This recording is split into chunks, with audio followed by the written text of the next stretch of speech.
What if I told you that before the U.S. military had the resources to patrol its own coastline, a group of civilian pilots stepped in to help during World War II?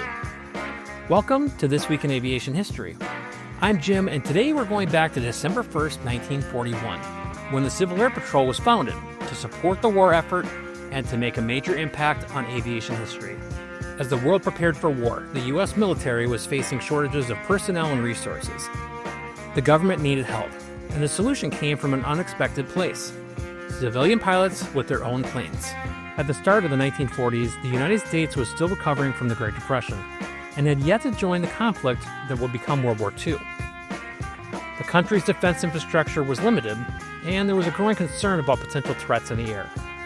A global tension was rising. A need for civilian aviation force became apparent.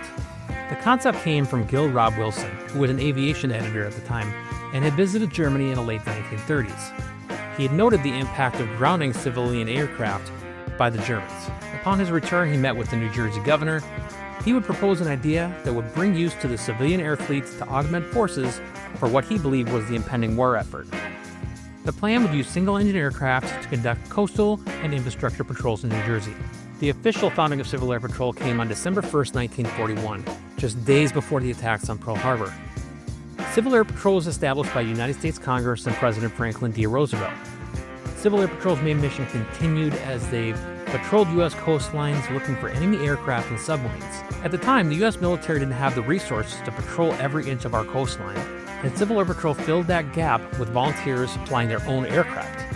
Civil Air Patrol pilots would fly over 24 million miles during the war, conducting reconnaissance, anti-submarine warfare, and search and rescue missions. They would often fly outdated civilian aircraft, but their contributions were vital.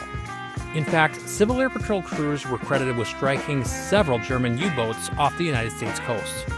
They also played a key role in training future pilots and supporting the war effort by assisting with logistics and surveillance. Civil Air Patrol's role didn't just stop with World War II. It also made significant contributions to the development of aviation technology and training programs.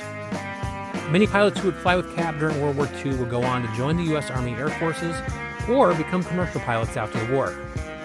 The organization's training programs became a model for civilian aviation and military collaboration, helping to bridge the gap between civilian and military aviation efforts.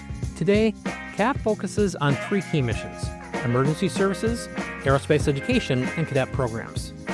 Civil Air Patrol volunteers continue to fly search and rescue missions, support disaster relief efforts, and mentor young people interested in aviation through their aerospace education and cadet programs. Thanks so much for joining me on This Week in Aviation History as we explore the founding and lasting impacts of Civil Air Patrol. If you enjoyed today's episode, please make sure to like, subscribe, and share it with your fellow aviation enthusiasts.